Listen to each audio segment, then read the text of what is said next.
Matt Bauer here from Bauer Tree Equipment. We are going to address changing blades in a Woodchuck or Altec style chipper with serrations. Take a look at this. This is a sheet showing you what machines this applies to. All the Woodchuck chippers, half the Altec chippers, the WC-126 and 166 Wayne chippers and Olathe. The lower portion are non-serrated blades. It does not work on Asplundh, Altec WC-412s and so on, and brush banded and Chipmore chippers. That's a different process. What we're doing right here to the left are replacing these blades. They're serrated. They have little grooves in them. That's how you adjust them. They're different than the Asplundh blades, which are smooth. They're held in place by a pressure plate with Gibbs bolts right here. They look like this. There's a seat that fits in the pressure plate, and then the bolts get screwed in, and when you screw them out, it applies pressure against the blade, holding it in place. It's a great system, primarily because when these things sit for 10 years, they tend to seize up. And when they seize up, all you have to do, if you cannot break them loose, is you get in there with a circular saw, a grinder, Makita grinder with a cutting blade, and you simply cut them off. Then you pop out the old seat, press in a new one, and you're good to go. Real time saver. This is a spud wrench. This is what I'd recommend you use. It's a steelworker's wrench. They're very thick, very, very tough. Use a little piece of pipe like this because you're going to put a lot of torque on them. I think these are 5/8 inch bolts, 18 threads per inch, and yeah, 150 pounds at least, I would think. Okay, so part of the process is making sure your grooves are clean. So you clean them with a brush, you wipe them down, you give them a little lubrication. When we work on the pressure plates, all the bolts come out. Use maybe one of these, clean out the threads. Give them a little bit of lubrication, something like Never Seize, and just a little bit. Make sure they're working well. Screw them all the way in, because that's the only way you're going to get them in. And then you put the blades in. So Angela's going to go around now and get started on this. Oh, one more thing. On used blades, this part needs to be greater than 2 inches. So we are at about 2 1/4 inches. That's still good. Less than 2 inches, you want to toss them and start new. These are old blades that have been sharpened. Oh, one other thing. This are pages from the original Woodchuck manual, and what you can do is screen save this, turn it into crop it, turn it into a PDF, and print it out. There are 3 pages describing the bed knife, describing the entire mechanism, pretty much everything we're going to talk about, how the blades fit in. So now you have it. If you can't do that, just email me and I'll send you a PDF copy of it. Okay, let's move around. Go ahead. Grab your blades. So what we have here, if you cruise in a little bit, this is your bed knife or anvil. The cutting edge is in here. Now, there's a plate to it. There's a mounting plate. The anvil needs to sit 1/16 of an inch above the mounting plate.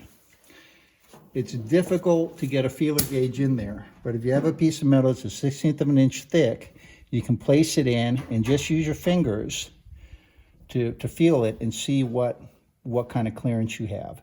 In this case, it doesn't matter because we're going to flip the blades. I can tell by feeling it that it's rounded. We want a nice sharp edge. That's how it chips the best. When you have a fresh edge, fresh blades, it's going to chip great. But it needs to be 1/16 of an inch above that base plate. it bolts to, if you come down below here, it bolts to the base plate with these two great big bolts. And it takes about 400 pounds of torque to get those things off and back on. So you need a good breaker and a long extension. Then you have the base plate adjuster bolts here and the anvil adjuster bolts here. So the anvil moves that way, up and down, and the base plate itself moves up and down too, because that's how you're going to adjust the bed knife to, what is it, 13 to 16 thousandths of an inch between the anvil and the blades themselves. So one adjustment is the anvil to the base plate, 1/16 of an inch. The second adjustment is the entire anvil assembly, base plate and all, to the blades, and that's 13 thousandths to 16 thousandths of an inch, and you get there on these bolts. Okay, why don't you hop in, Ange?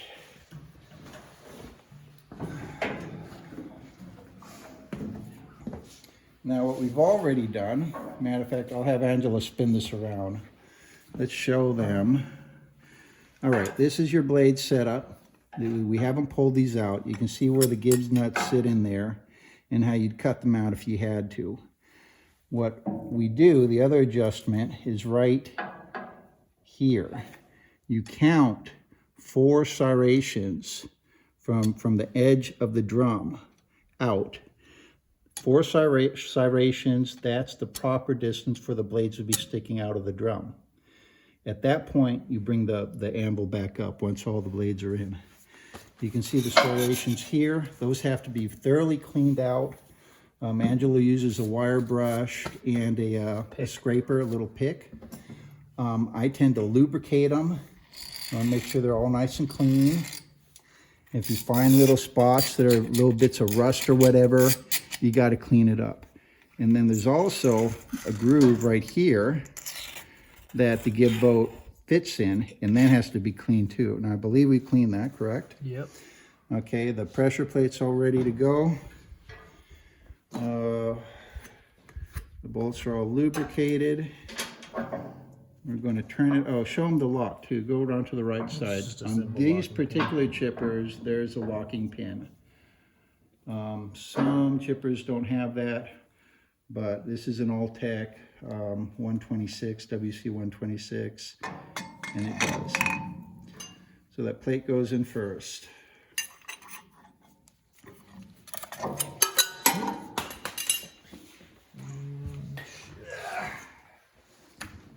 There you go.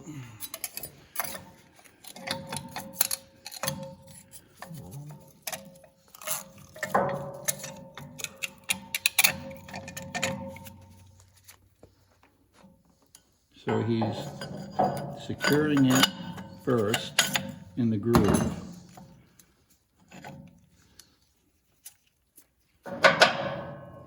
And he's locking it down.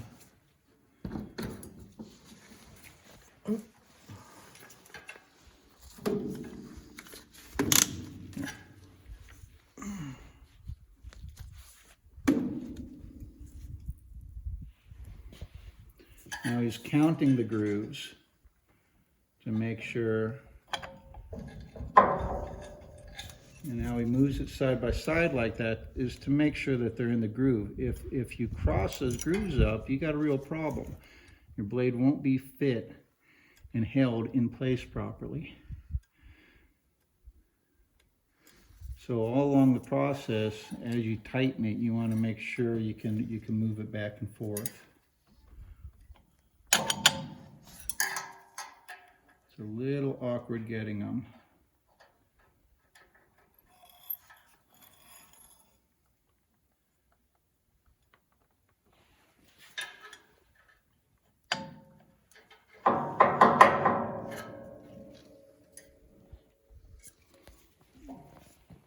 Just making sure there's enough clearance on either side of the blade.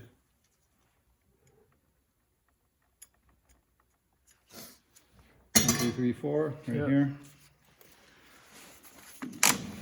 It's a good idea just to wedge it in a little bit while you're tightening so you don't knock anything, at least for the first bolt.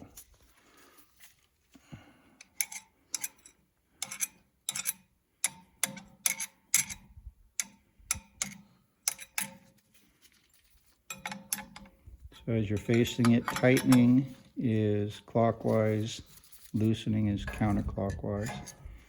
All right, so he's got one in place, so it's not going to move anywhere.